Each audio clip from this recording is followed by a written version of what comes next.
शांति। आज है 18/8/65 की प्रातः क्लास। रिकॉर्ड चला है। माता ओ माता, तू है जग की भाग्य विधाता। जग की भाग्य विधाता कौन? मुरली में कौन सा रिकॉर्ड बाबा ने चलाया? जग की भाग्य विधाता कौन? माता। एक माता, दो चार माताएं, सब माताएं। दो माताएं और कोई नहीं। और भुजाएं काट दी जाएंगी हैं? सभी माताएं नंबरवार पुरुषार्थ अनुसार। ओम शांति। ये है माताओं की महिमा। एक माता की नहीं है, सभी माताओं की महिमा। तुम सब माताएं हो। भारत माता शक्ति अवतार ऐसे कहा जाता है ना। अव्यक्तवाणी में भी क्या बोला? भारत माता शिव शक्ति अवतार अंत का यही नारा है। अंत का क्या नारा है? भारत माता शिव शक्ति अवतार अंत का नारा है। क्योंकि अवतार तो एक का ही गाया हुआ है। परमात्मा कब अवतरते हैं और क्या करते हैं? पतितों को पावन बनाने के लिए अवतरते हैं। ऊंच ते ऊंच भगवान पतित पावन हुआ। अभी तुम बच्चों की बुद्धि में है कि परमपिता परमात्मा हमको पावन बनाने के लिए आए हुए हैं।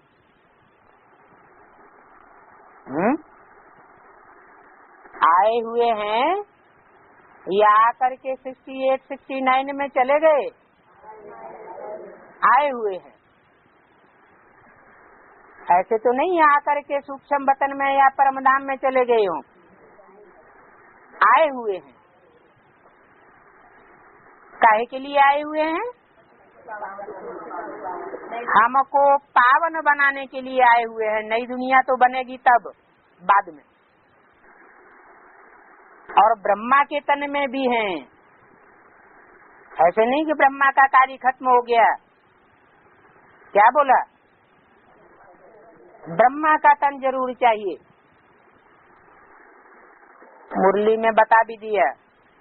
भली ये ब्रह्मा चला जावे तो जिसमें भी प्रवेश करेंगे उनका नाम ब्रह्मा रखना पड़े।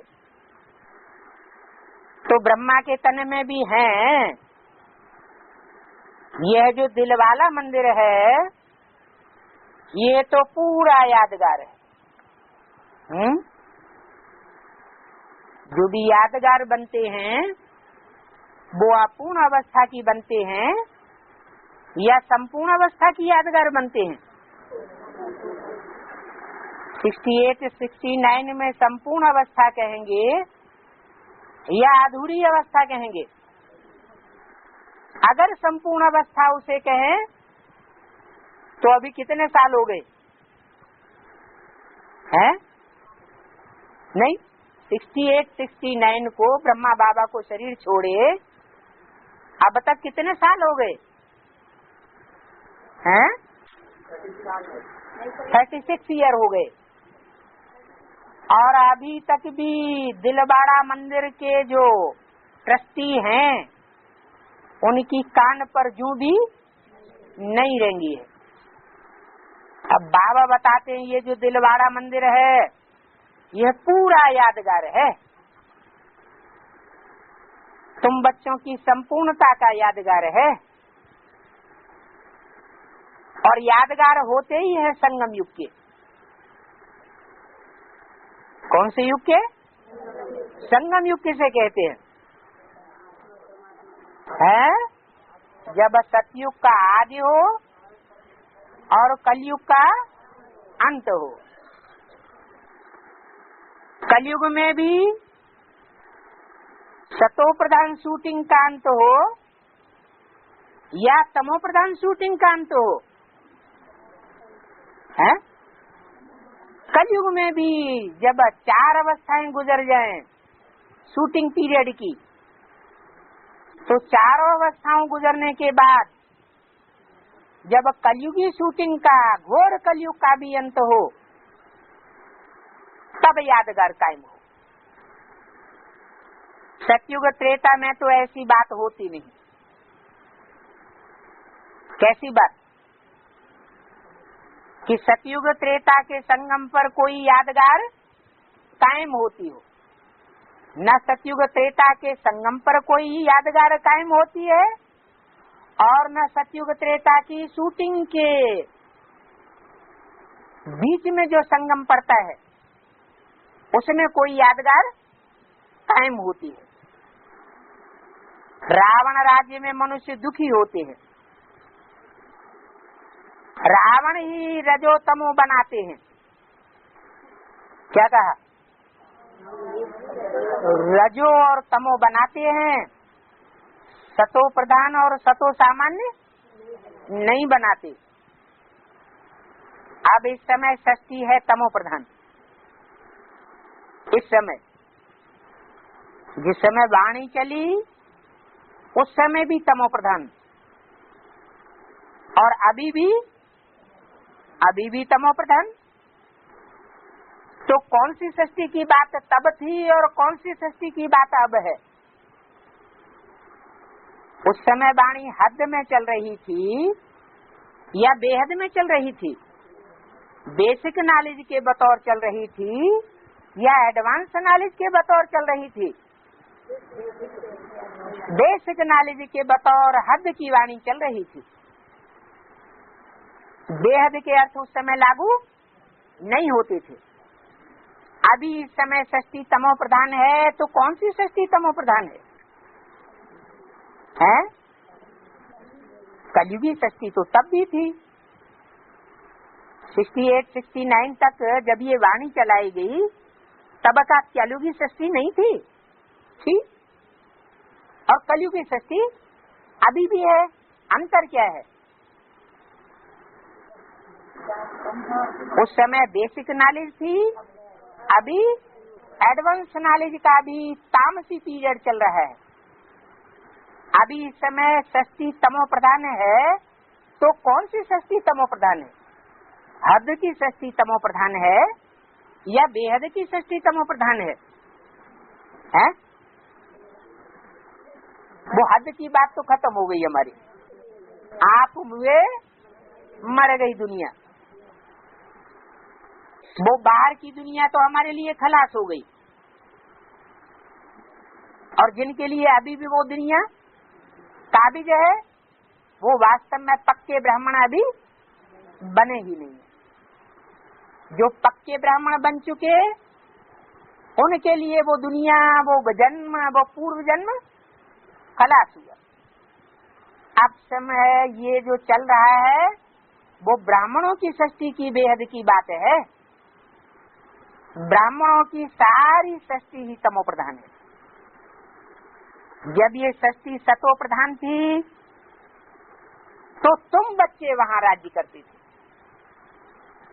क्या? वाणी कहाँ से चलना शुरू हुई? माताओं से। जिन माताओं को सामने रखकर बाबा बोलते हैं, वाणी में मर्ज करके बोलते हैं, उनके लिए वाणी चल रही है खास, और बाकी के लिए वाणी चल रही है आम। तो उन माताओं के लिए क्या कहा? जब ये ब्राह्मणों की षष्ठी सतो प्रधान थी तो तुम बच्चे वहां राज्य करते थे। किस समय की बात होगी? है? यज्ञ के आदि में वो माताएं, सतो प्रधान जब पीरियड था ब्राह्मणों की दुनिया का, तो वो माताएं कंट्रोलर थी, राज्य करती थी, राज्य करने की शूटिंग कर रही थी। तुम्हारी बुद्धि में ये सुदर्शन चक्र अभी है। तुम ब्राह्मण हो, सुदर्शन चक्रधारी, ज्ञान देने वाला एक ही ज्ञान सागर है। क्या? तुम माताएं ज्ञान सागर नहीं हो, ज्ञान देने वाला एक ही ज्ञान सागर है, उसकी निशानी दिलवाला मंदिर है और फिर अचल घर भी है। किसकी निशानी है? ज्ञान सागर बाप की निशानी है, दिल वाला मंदिर। कौन सा वाला? दिल वाला मंदिर, देह वाला नहीं, दिल वाला। और अचल घर, कैसा घर? अचल घर। सारी दुनिया डोलायमान हो जाए, लेकिन जो ज्ञान सागर का पार्ट होगा वो डोलायमान होने वाला नहीं है। इसलिए बोल दिया क्या? नैया डोलेगी लेकिन डूबेगी नहीं। तो ज्ञान सागर की नैया डूबने वाली नहीं है। इसलिए उस नैया के बारे में हिंदू धर्म में और सिख धर्म में बहुत महिमा की गई। हिंदुओं में महिमा की गई है शंकर चाप जहाज। क्या? शंकर का जो पुरुषार्थ रूपी धनुष है वो जहाज के माफिक काम करता है। कहाँ? इस विषय वैतरणी नदी में। मुरली में उस जहाज का नाम क्या दिया है? मुरली में भी कुछ नाम दिया है? नहीं दिया। क्या नाम दिया है?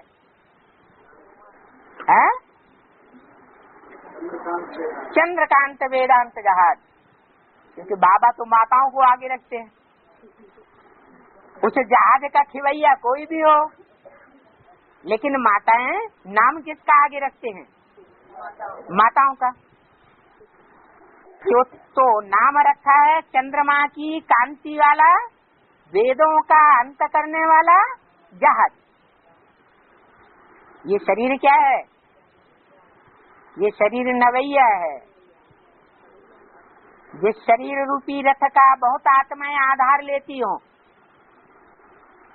मन बुद्धि से आधार लेकर इस संसार सागर को पार कर रही हो, तो वो हो गया जहाज। नवैया में थोड़े बैठते हैं और जहाज में बहुत बैठते हैं। तो ये ज्ञान सागर है, दिलवाड़ा मंदिर और अचल घर भी है। शास्त्रों में इसे शंकर चाप जहाज भी कहा है। और सिखों का सबसे बड़ा गुरु कौन माना जाता है? सिखों में अपने गुरु को क्या नाम दिया है, जिसको सदगुरु कहते हैं? नानक चाप जहाज। वो उसी को सबसे बड़ा गुरु निराकार समझते हैं। लेकिन है किसकी बात? क्योंकि गुरु नानक तो आज से 500 साल पहले कलयुग में ही आए थे ना। वो तो कलयुग के अंत में आता है और क्या बनाता है? सतयुग का आदि करता है।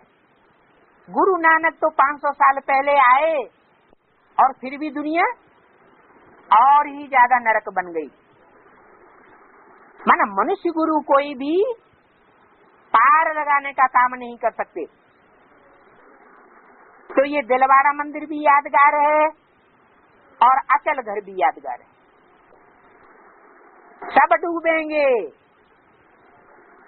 सब हिलेंगे डुलेंगे, लेकिन अचल घर हिलेगा डुलेगा नहीं।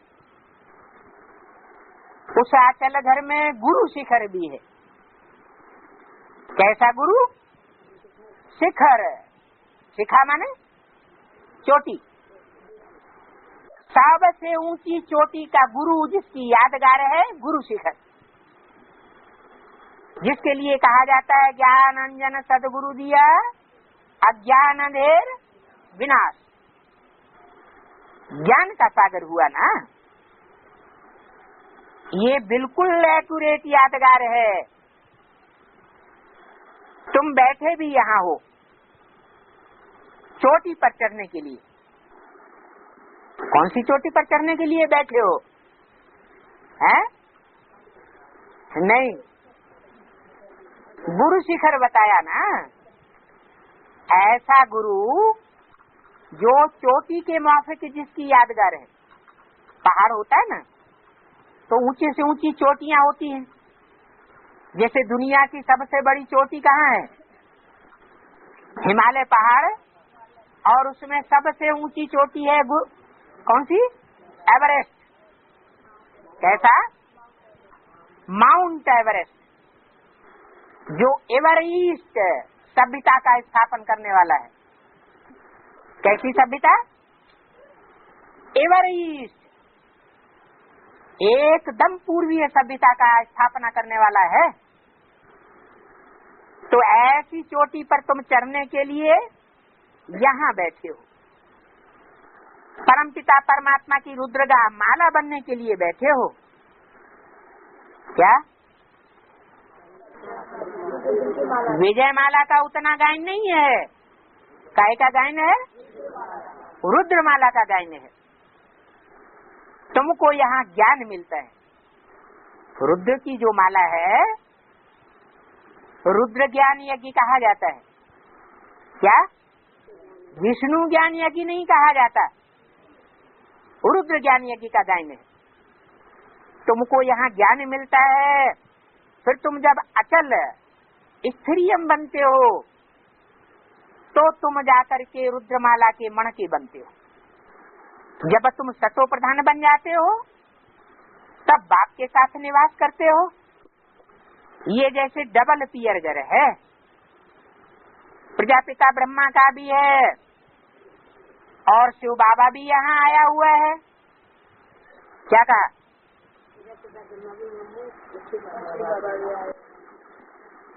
ये घर जो है प्रजापिता ब्रह्मा का भी घर है और शिव बाबा भी यहाँ आया हुआ है।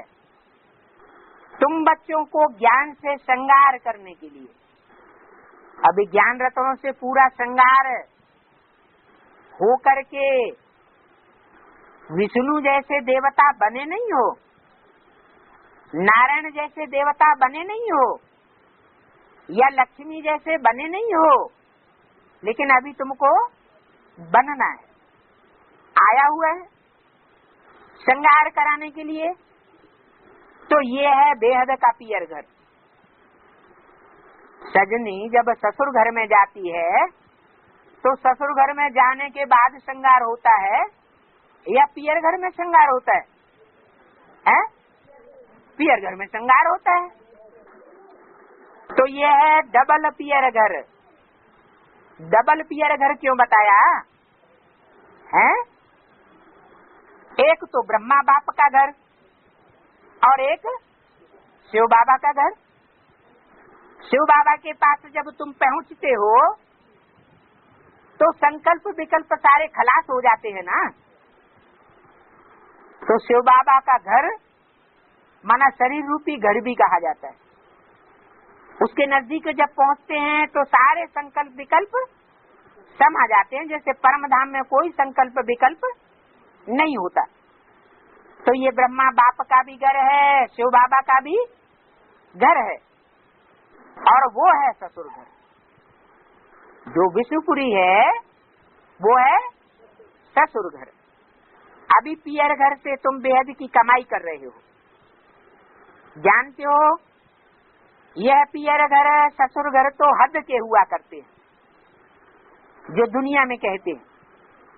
ससुर घर जाए जेवर आदि पहनते हैं, समझते हैं बहुत सुख मिलेगा।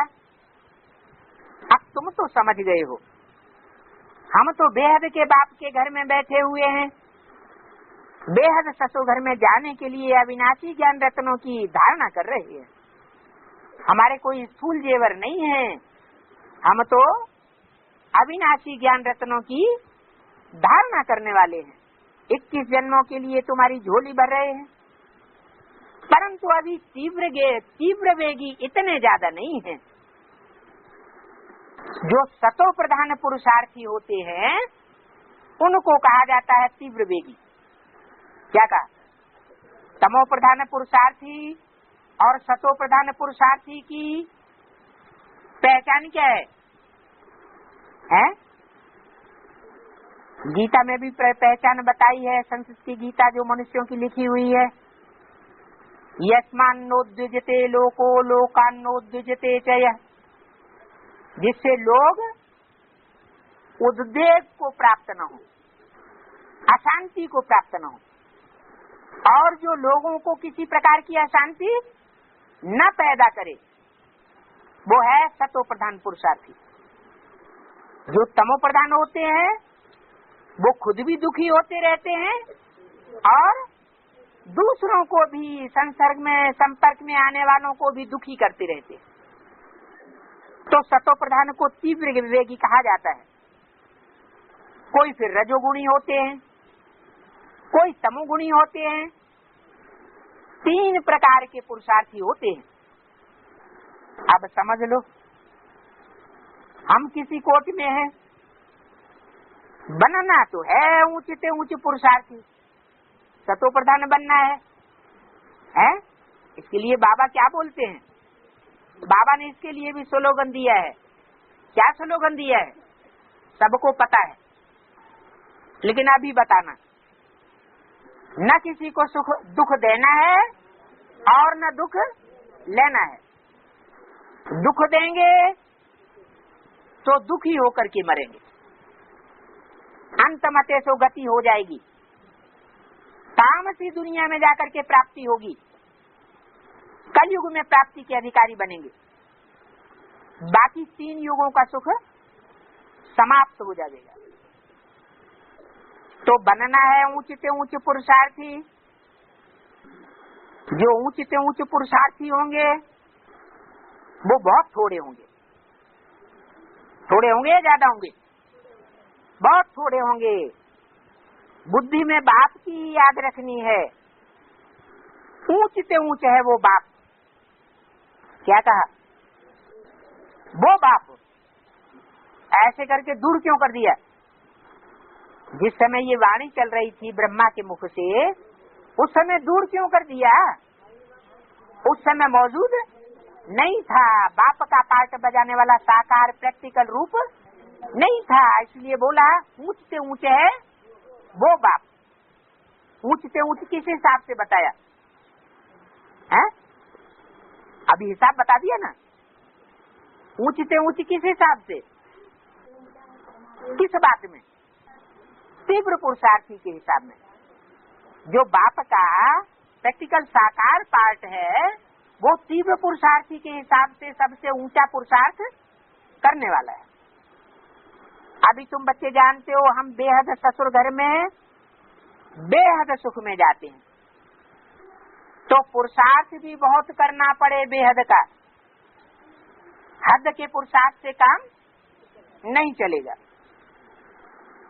आत्मा कहती है मैं आयरन एज में आ गई हूँ, अब परमपिता परमात्मा हमको मिला है। कहते हैं बच्चे तुमको यहाँ पुरुषार्थ कर गोल्डन एज को पाना है। क्या? यहाँ ही गोल्डन एज को पाना है। तथाकथित ब्रह्मा कुमार कुमारियों की तरह शरीर छोड़ करके अगले जन्म में गोल्डन एज को नहीं पाना है। क्या कहा? यहाँ ही पुरुषार्थ करके गोल्डन एज को पाना है। जब ऐसी अवस्था हो जाएगी, कैसी? न कोई को दुख देंगे और न कोई का दिया हुआ दुख लेंगे। जब ऐसी ऊंची से ऊंची स्टेज हो जाएगी कि न मनसा से दुख देंगे, न वाचा से दुख देंगे, न कोई भी प्रकार की कर्मेंद्रियों से किसी को दुख देंगे, तो तुम गोल्डन एज में आ जाओगे। हैं? इस नरक की दुनिया में गोल्डन एज कहाँ से आएगी? जैसे यज्ञ के आदि में कराची में जब हिंदुस्तान पाकिस्तान का बंटवारा हुआ था, तो सारे पाकिस्तान हिंदुस्तान में खून की नदियां बह रही थी, और कराची में सागर के किनारे ये सारा ब्राह्मणों का ग्रुप निश्चिंत होकर के पुरुषार्थ कर रहा था। तो नरक की बीच स्वर्ग का वर्षा मिला ना, तो आज में तो था छोटा सा सैंपल, और अभी अंत में होगा ऐसे सतो प्रधान पुरुषार्थी ब्राह्मणों का बड़ा संगठन, जिसके लिए बोला हुआ है कि तुम बच्चे परम धाम को इस सृष्टि पर उतार लेंगे। अगर उतारेंगे नहीं तो शांति धाम का गेट खुला हुआ कैसे कहा जाएगा? तुम बच्चे, तुम माताएं क्या करती हो? स्वर्ग के गेट खोलती हो। तो स्वर्ग के गेट खोलने वाली निमित्त कैसे बनेंगी? माने इसी दुनिया में, इसी जीवन में हमें गोल्डन एज में जाना है। भक्त लोग कहते हैं जब मरेंगे तो मरने के बाद स्वर्ग में जाएंगे। कौन से भक्त लोग? बाहर की दुनिया के ही, ब्राह्मणों की दुनिया के भी कहते हैं यहाँ थोड़ा ही स्वर्ग आने वाला है? कहाँ आएगा? मरेंगे तो मरने के बाद स्वर्ग मिलेगा। बाप क्या कहते हैं? बाप कहते हैं तुमको जीते जी मरना है, जीते जी इस पुरानी दुनिया के संबंधों से, संपर्कों से, परंपराओं से मरना है, और नई ब्राह्मणों की जो दुनिया सामने खड़ी है उसमें जीना है। तो तुमको तमो प्रधान से सतो प्रधान बनना है, और सतो प्रधान भी तुम सबको बनना है। क्या कहा? जो भी एडवांस में आए हुए हैं उन सबको सतो प्रधान बनना है। तुम्हारा तो पार्ट ही है सतयुग में। तुम्हारा तुम्हारा किससे कहा जाता है? उनका पार्ट नहीं है। जो सन्मुख बैठने वाले हैं, जो बाप से सन्मुख बैठ करके सुनते हैं, उनके लिए बोला कि तुम्हारा तो पार्ट ही सतयुग में है, उनका पार्ट सतयुग में नहीं है। माना 16 कला संपूर्ण जिसे सतयुग कहा जाता है, उसमें उनका पार्ट नहीं है। इसलिए तुम सतो प्रधान बनते हो। तुम्हारा पार्ट है तो तुम सतो प्रधान बनते हो, परंतु जाना तो सबको है ना। कहाँ? सतो प्रधान दुनिया में नहीं, शांति धाम की दुनिया में जाना तो सबको है ना। सबको नंबरवार। और रुद्रमाला भी बनना है। रुद्रमाला कितने मणकों की है? ज्यादा से ज्यादा 500 करोड़ मणकों की रुद्रमाला है। सारी दुनिया का बाप है। सारी दुनिया को आत्मा बनना पड़े, चाहे धर्मराज की मार खा के आत्मा बने देहभान के आगे, और चाहे अपने पुरुषार्थ से आत्मा बने। तो रुद्रमाला है ही आत्माओं की यादगार। पहले पहले हम माला में सूर्यवंशी, क्या कहा? माला में पहले पहले कौन पिरोए जाएंगे? सूर्यवंशी, फिर चंद्रवंशी। जो माला बनेगी रुद्रमाला, उसमें पहले पहले कौन आवेंगे? सूर्यवंशी पिरोए जावेंगे, फिर चंद्रवंशी।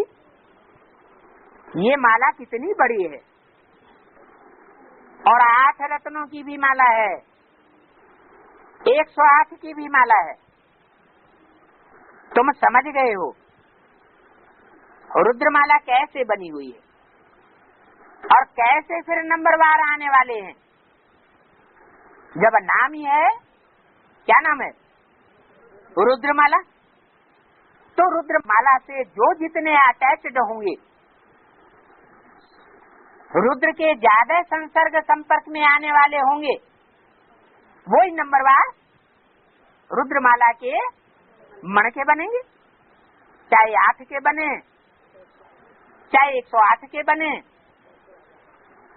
चाहे 16,108 के हो, चाहे ब्रह्मा की भुजाओं में 1,008 के हो। लेकिन बता दिया कि नंबरवार आने का प्रमाण बता दिया कि नंबरवार आने का प्रमाण क्या है? क्या प्रमाण बताया? तुम समझ गए हो रुद्रमाला कैसे बनी हुई है? हैं? अरे 8 की भी रुद्र की माला है, जो सर के ऊपर, रुद्र के सर के ऊपर मण के 8 रखे हुए होते हैं माला के। गले में आने वाली 108 की भी माला है, जो गले में पड़ी हुई है। क्या कहते हैं? गले पड़ने के बारे में क्या कहते हैं? गले पड़ गई है? चाहे बिच्छू टिंडन की माला हो तो भी क्या कहते हैं? सांप बिच्छू टिंडन भी कहाँ पड़ गए? गले पड़ गए।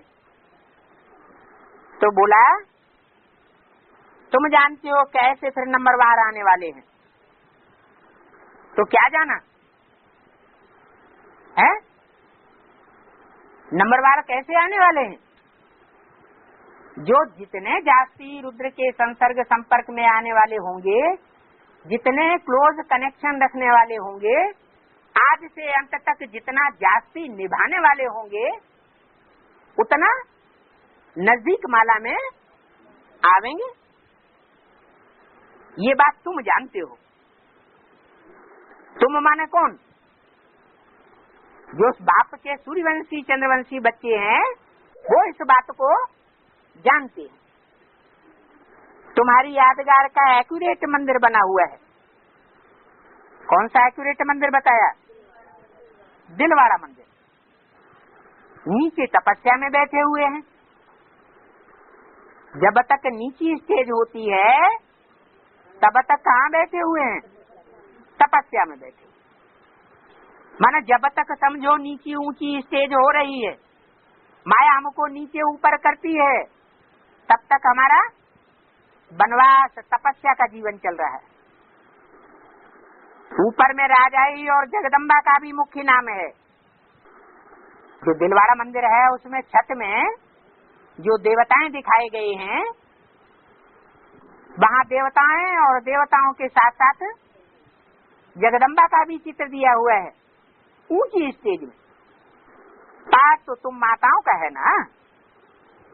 बाप आए गुरु पद तुम माताओं को देते हैं। क्या कहा है? बाप आए पुरुषों को गुरु पद नहीं देते हैं। इस द्वापर कलयुगी रावण राज्य की दुनिया में क्या देखा जाता है? गुरु बन करके कौन बैठते हैं? मोस्टली है पुरुष लोग गुरु बन करके बैठते हैं। बाप कहते हैं मैं जब आता हूँ तो घर घर में गुरु बने बैठे हैं। पति भी क्या होता है? पति भी हमारा गुरु है। पति ही हमारा गुरु है। गुरु पति परमेश्वर।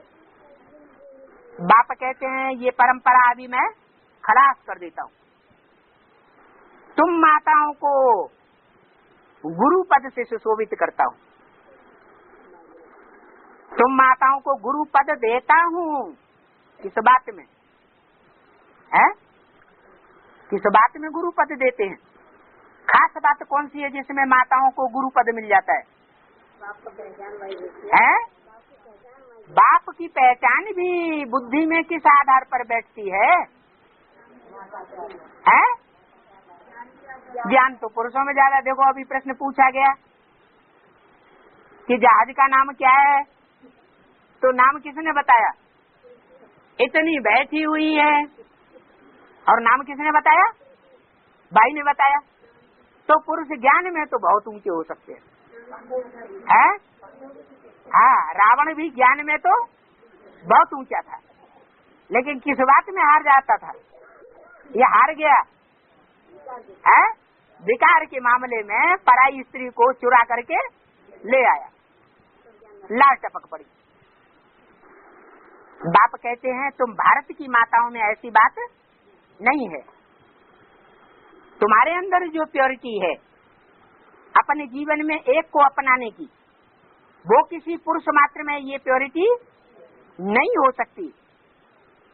इसलिए बाप आए गुरु पद तुम माताओं को देते हैं कि बैठ करके अपनी गीता पाठशाला में इन पुरुषों को जो तुम्हारे चेले आकर के बने हुए हैं, इनको पढ़ाई पढ़ाओ। क्या? कौन सी पढ़ाई? नर से नारायण बनने की पढ़ाई पढ़ाओ। तुमको ये गुरु पद देते हैं। और मंदिर भी भारत में जो बने हुए हैं, मंदिरों में भी मेजॉरिटी माताओं की है। उत्तर भारत में ज्यादा मंदिर किसके बने हुए हैं? माताओं के मंदिर बने हुए हैं। इसलिए भारत माता शक्ति अवतार गाया जाता है। अगर शिव का भी मंदिर बना हुआ होगा तो उसमें भी जलाधारी जरूर दिखाते। इसलिए भारत माता शिव शक्ति अवतार गाया हुआ है। शक्ति से पहले किसका नाम लगा हुआ है? शिव शक्ति अवतार गाया हुआ है। और सेना भी कहा जाता है। कौन सी सेना? शिव शक्ति सेना। शिव सेना का नाम विशेष है। और भक्ति मार्ग में भी एक सेना निकल पड़ी है बंबई में। क्या नाम है उसका? शिव सेना। क्योंकि आपस में तो बहुत है ना। तुम देखते हो वृद्धि को पाते रहते हैं। कौन? अरे इस ज्ञान में ज्यादा चलने वाले कौन होते हैं? भाई लोग ज्यादा चलते हैं कि बहनें ज्यादा चलती हैं कि माताएं ज्यादा चलती हैं? संख्या जास्ती किसकी होती है? माताओं की, कन्याओं की ज्यादा संख्या होती है। तो तुम देखते हो तुम आपस में बहुत हो, वृद्धि को पाते रहते हो। सन्यासी तो तुम्हारे हमजिन्स को विधवा बनाई देते हैं। सन्यासी क्या करते हैं? बहुत तंग हो जाते हैं घर गृहस्थी में तो छोड़ छाड़ करके भाग जाते हैं। और तुम सब शक्ति शिव शक्ति का जो करता धरता है, वो शक्तियों की सेना कितनी भी बढ़ जाए लेकिन ये छोड़ के भागने वाला नहीं है।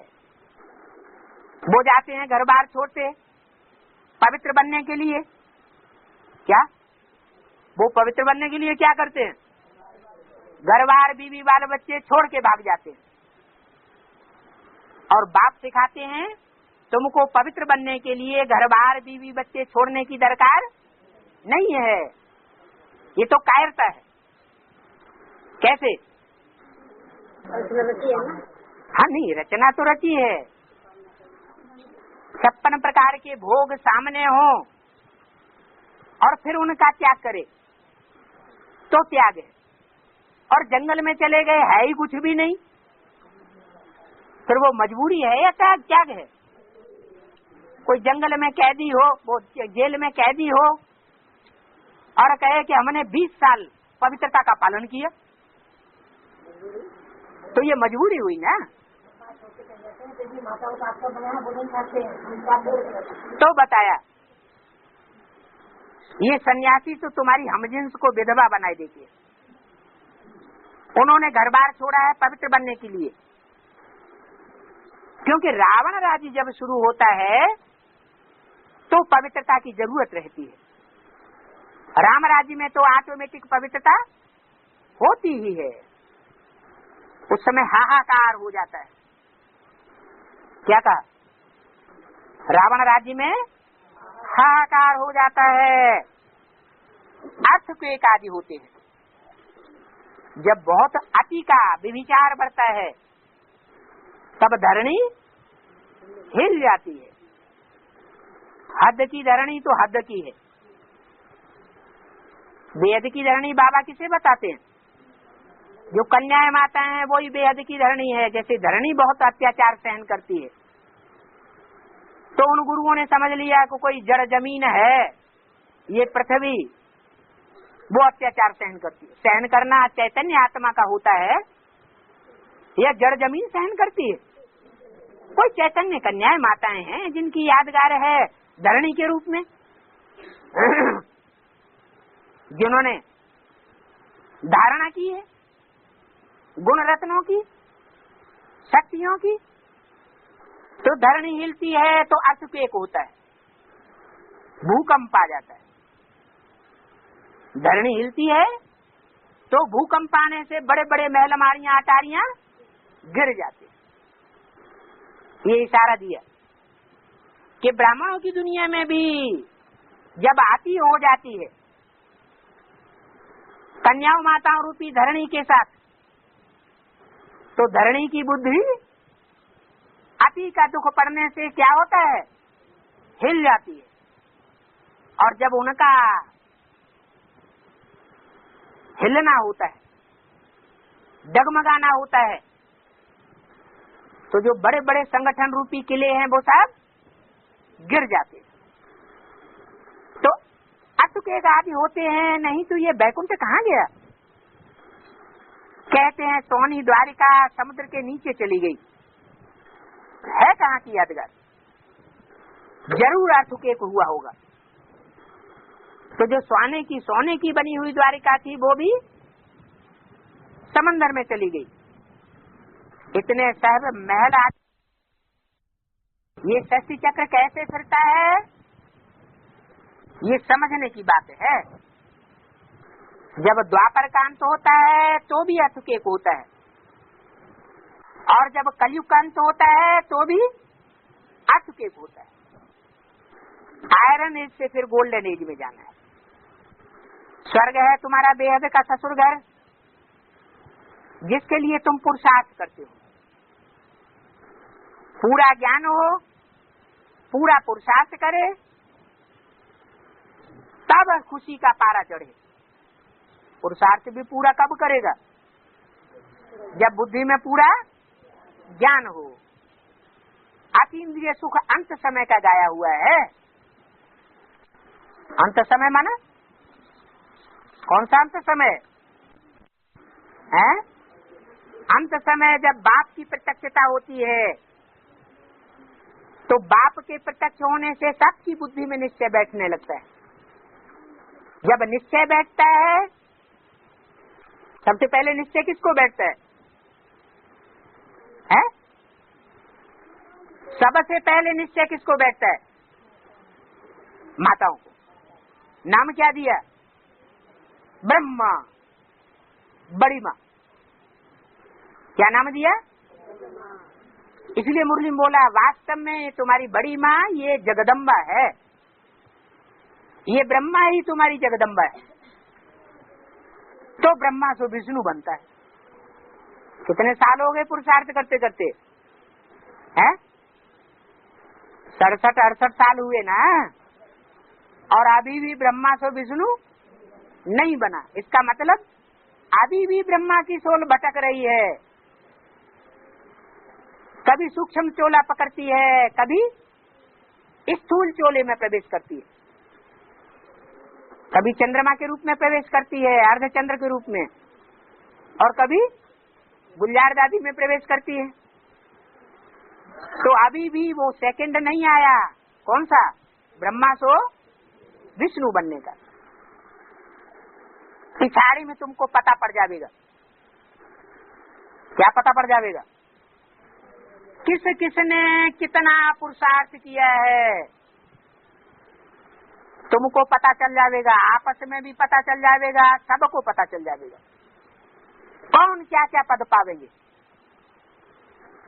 पुरुषार्थ कर गोल्डन एज में पहुंच जाएंगे।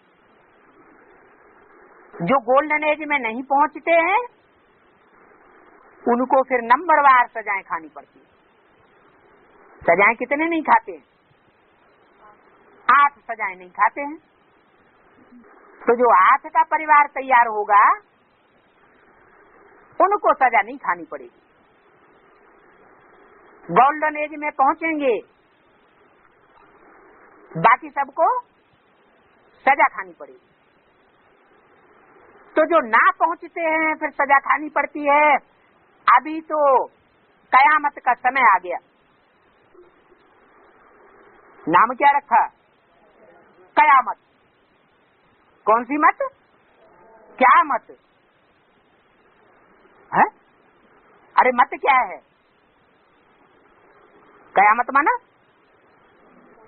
सारी दुनिया ढूंढेगी क्या मत है, कौन सी मत पे चलना है। दीदी की मत पर चलना है, दादा की मत पर चलना है, दादी की मत समझेंगे। जब समझेंगे तब शुरू हो जाएगी कयामत। पिछाड़ी में समझ जाएंगे। सबको हिसाब किताब चुकतू करके जाना है। तुम हिसाब किताब चुकतू करते हो ज्ञान और योग से। क्या? औरों का हिसाब किताब चुकतू होता है धर्मराज की सजाओं से, और तुम्हारा हिसाब किताब चुकतू होता है ज्ञान और योग। गाया भी जाता है, चढ़े तो चाखे अमृत रस, गिरे तो चकनाचूर। क्योंकि विकार में गिर पड़ते हैं। चकनाचूर कैसे होते हैं?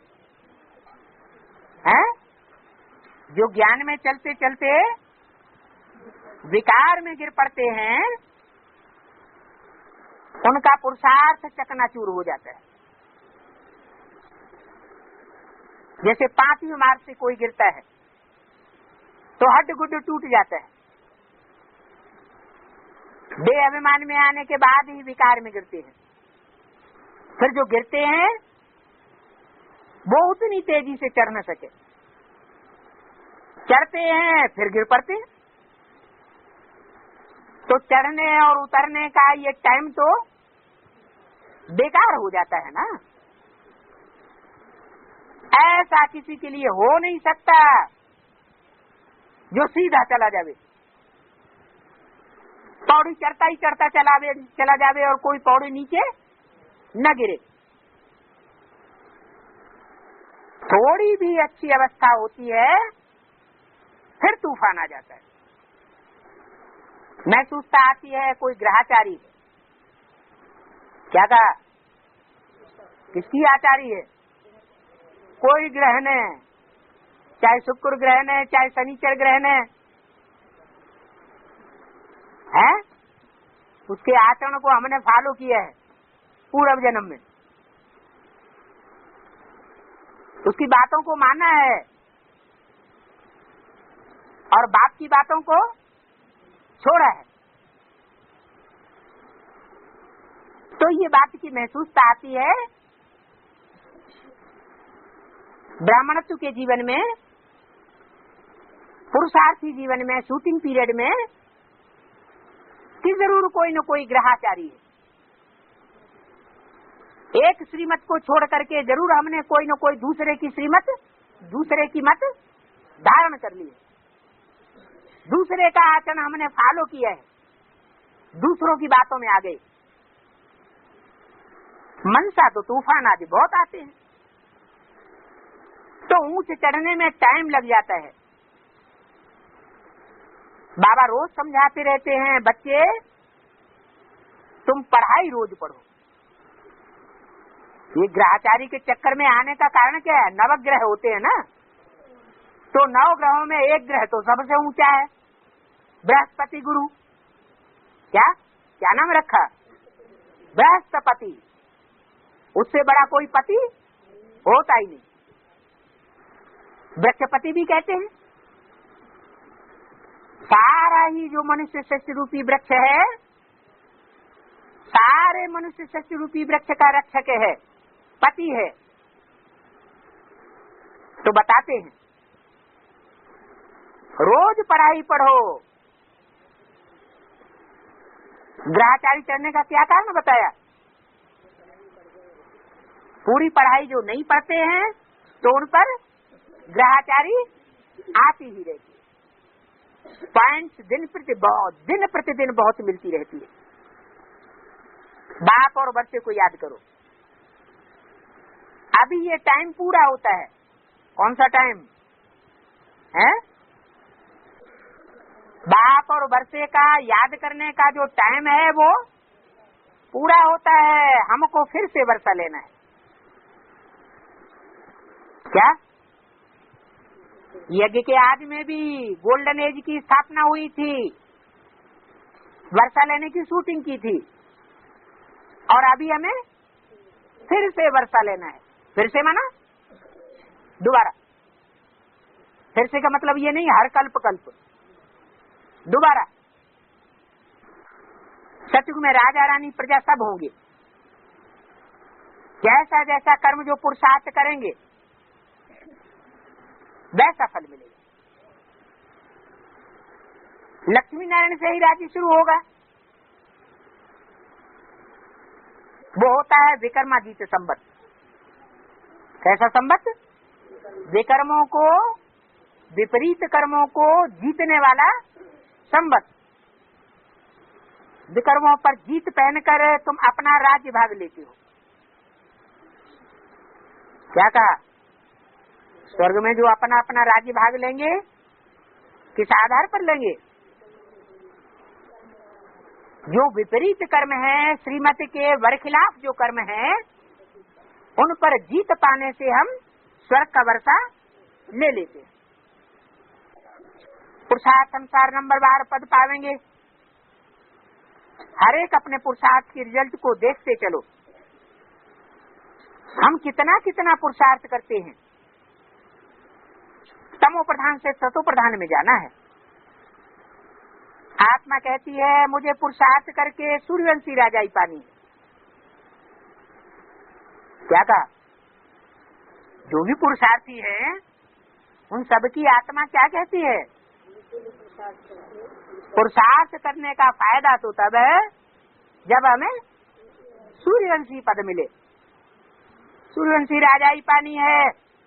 हम तो पूरा ही पढ़कर बाप को पूरा याद करेंगे। तुमको अभी सारे ही ज्ञान की रोशनी मिलती है। अभी माना कभी, अभी इस संगम युग में ही, इस लास्ट एक जन्म में ही तुमको सारे ज्ञान की रोशनी मिल जाती है। ज्ञान का सारा सार तुम्हारी बुद्धि में समाया जाता है। भविष्य में तुम क्या बनेंगे सब कुछ बुद्धि में आता है। बहुत बच्चे गफलत में रहने के कारण भूल जाते हैं और अवज्ञाएं भी करते रहते हैं। क्या करते रहते हैं? अवज्ञाएं भी करते रहते हैं। बेहद के बाप की निंदा करने के निमित्त बन पड़ते हैं। क्या? अवज्ञा करते करते बेहद का जो बाप इस सृष्टि पर आया हुआ है उसकी निंदा करने के निमित्त बन पड़ते हैं। क्रोध होने से भी कितना नुकसान कर देते हैं। बाप सब समझ जाते हैं कि ये क्या कर रहे हैं, इनमें क्रोध का भूत है। इसलिए कामी से भी दूर रहना चाहिए और क्रोधी से भी दूर रहना चाहिए। उनका संग भी नहीं करना चाहिए। संग तो उनका करना चाहिए जो ज्ञान की ही टिकलू टिकलू करते रहे। माताएं क्या करती हैं घर में जाकर? ज्ञान की भू भू भू भू करती ही रहती। ऐसे नहीं जो सुबह से शाम तक झरमुई झगमुई किसकी निंदा करें, उनका संग नहीं करना चाहिए। सिवाय ज्ञान के कोई बात नहीं सुननी चाहिए। ये बातें भी शास्त्रों में नामी ग्रामी हैं। दूतियों ने सीता को राम से जुदाई दे दी। क्या कहा? राम और सीता की जुदाई का कारण कौन बनी है? दूतियां। दूतीपना बहुत नुकसान कर देता है। तो ऐसी दूतियों की बातें नहीं सुनना चाहिए। Hear no evil. उल्टी सुल्टी बातें करने वाले के संग में कब नहीं फंसना। ऐसे बहुत नुकसान कर देते हैं, पद नीचा कराए देते हैं और बेहद के बाप से बुद्धि योग तोड़वाए देते हैं। इसलिए मुरली में बोला है दूतियां ऐसे ऐसे खराब काम करती हैं कि झूठी बातें सुनाकर दिल ही खराब कर देती हैं बाप के प्रति। और जब बाप के प्रति दिल खराब हो जाएगा तो चाहे कितना भी उनको ज्ञान सुनाओ, उनके ऊपर कोई असर पड़ने वाला नहीं। बेहद के बाप से भी बुद्धि योग तोड़वाई देती है। तो ऐसों के संग में कब नहीं आना चाहिए। राम सीता फेल हुए ना, क्यों फेल हुए? क्योंकि पूरा योग नहीं रखा तो गिर पड़े। अगर पूरा एक के साथ योग रखा होता तो गिरने की बात नहीं होती। बाकी ऐसे नहीं कि राम राज्य में कोई सीता को चुरा ले गया, नहीं, ये सब गिरावट की बातें हैं जो दूसरे धर्म वालों ने फैलाई है। भक्ति मार्ग है ही गिरावट की बातें। भक्ति माना दुर्गति, ज्ञान माना सदगति। क्या कहा? भक्ति माना दुर्गति, ज्ञान माना सदगति। जहाँ सुंदरमती होगी, श्रीमत होगी, वहाँ उत्थान होगा। जहाँ कुमति होगी वहाँ पतन होगा। तो भक्ति मार्ग में भी ये बातें बताते हैं, जहाँ सुमति तहाँ संपत्ति नाना, जहाँ कुमति तहाँ विपत्ति निदाना। तो सतयुग त्रेता में भक्ति होती नहीं है, बाद में भक्ति मार्ग शुरू होता है। याद करते हैं हे पतित पावनाओ, तो द्वापर से लेकर के ये पुकार करते हैं। क्या कहा? आने की पुकार, बुलाने की पुकार कब से करते हैं? जब दो दो पुर बन जाते हैं, दो दो मतें हो जाती हैं, एक मत नहीं रहती, दो दो धर्म हो जाते हैं, चार चार धर्म हो जाते हैं, तब पुकार करते हैं, क्योंकि गिरते हैं। तो भक्ति से दुर्गति होती है, तब तो भगवान को आना पड़ता है। अगर सदगति होती तो भगवान के आने की दरकार ही नहीं रहती। सतयुग त्रेता में होती है सदगति, वहां कोई भी भगवान को याद नहीं करते। दुख में सुमिरन सब करें। जब सुख होता है सतयुग में तो कोई देवताएं भगवान को याद नहीं करते, कोई बुलाते नहीं। विदेशी लोग पतित पावन सीताराम को बुलाते हैं? बुलाते हैं? नहीं बुलाते। क्यों? क्योंकि वो नए नए धर्म हैं, अंत तक भी उनकी सात्विक स्टेज चल रही है, सुखी है। तो जो सुखी हैं वो भगवान को क्यों बुलाएंगे? ब्राह्मणों की दुनिया में भी जिनको पदमान मर्तबा मिला हुआ है, धन पद बढ़ रहा है, उनको भगवान को बुलाने की क्या दरकार है? इसलिए मुरली में बोल दिया,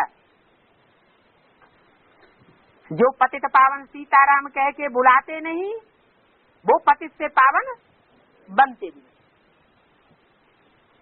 उनके जन्म कम हो जाएंगे। भले सतयुग त्रेता में आवेंगे लेकिन जन्म कम होने की वजह से कलाएं भी कम हो जाएंगी, और जिनकी कलाएं कम होंगी वो द्वापर युग से दूसरे धर्मों में कन्वर्ट हो जाएंगे। तो भारत को धोखा देने वाले हुए ना। तो ये भी समझाया जाता है, पहले सतो प्रधान भक्ति होती है, फिर तमो प्रधान भक्ति होती है ड्रामा अनुसार। क्या कहा? ज्ञान भी पहले सतो प्रधान होता है, फिर बाद में तमो प्रधान ज्ञान हो जाता है। दुनिया की हर चीज पहले सतो प्रधान फिर तमो प्रधान। तो ड्रामा की राज को, चर्ची कला को, उतरती कला को कोई भी नहीं जानते, बाप सन्मुख बैठ करके समझाते कैसे होती है चर्ची कला और कैसे होती है उतरती कला। एक की मत पर चलने से होती है चढ़ती कला और अनेकों की मत पर चलने से होती है उतरती कला। ओम शांति।